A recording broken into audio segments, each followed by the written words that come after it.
ओम श्री गणेशाय नमः। ओम नमः शिवाय। नारद जी का कपट जाल। जलंधर द्वारा धर्मपूर्वक शासन करने से देवता खिन्न रहने लगे। वे सब मन ही मन में भगवान शिव का स्मरण करने लगे। भगवान भोलेनाथ ने नारद जी को बुलाकर देवताओं के पास भेजा। इंद्र सहित सभी देवता नारद जी के बड़े उत्सुकता से देखने लगे। देवताओं के दुखों से परिचित होकर तथा उन्हें सांत्वना देकर नारद जी जलंधर की सभा में उपस्थित हुए। जलंधर ने नारद जी के चरणों की पूजा की और हंसकर बोला, आप कहाँ से पधार रहे हैं और आने का प्रयोजन बताने का कष्ट करें। नारद जी बोले, हे जलंधर, तुम धन्य हो। मैं स्वेच्छा से कैलाश पर्वत पर गया था। वहाँ 10,000 योजन का कल्प वन है। वहाँ पर मैंने सैकड़ों की संख्या में कामधेनु गायों को देखा। वे वन में 24 घंटे चिंतामणि से प्रकाशित रहता है। वे बड़ा ही अनोखा और स्वर्णमय है। मैंने वहाँ भगवान शंकर को पार्वती के साथ देखा है। उनको देखकर मेरे आश्चर्य की सीमा न रही। उनके समान ऐसा त्रिलोकी में कोई समृद्धशाली नहीं है। उसी समय मुझे तुम्हारा स्मरण हो आया। तुम्हारी समृद्धि को देखने की इच्छा से मैं यहाँ चला आया हूँ। जलंधर ने प्रसन्न होकर नारद जी को अपनी समृद्धि के दर्शन कराए।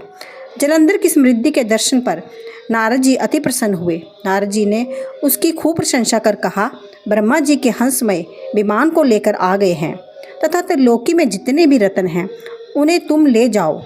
ये देखकर मुझे बड़ी प्रसन्नता हुई, परंतु तुम्हारे पास एक चीज़ की कमी है। वे चीज़ है पत्नी रूपी धन। बिना पत्नी के सब समृद्धि फीकी है। इस कमी को तुम दूर करो। ये सुनकर जलंधर काम वासना से व्याकुल हो गया और कहने लगा कि ये रत्न तो कैलाश पर्वत पर जोगी शिवजी के पास है। उनकी पत्नी पार्वती बड़ी सुंदर और मनोहर है। उनके समान त्रिलोकी में कोई अन्य स्त्री नहीं है। मैं तो उसे ही प्राप्त करके रहूँगा। दूत संवाद। जलंधर ने अपने राहु नाम के व्यक्ति को कैलाश पर्वत पर दूत बनाकर भेजा।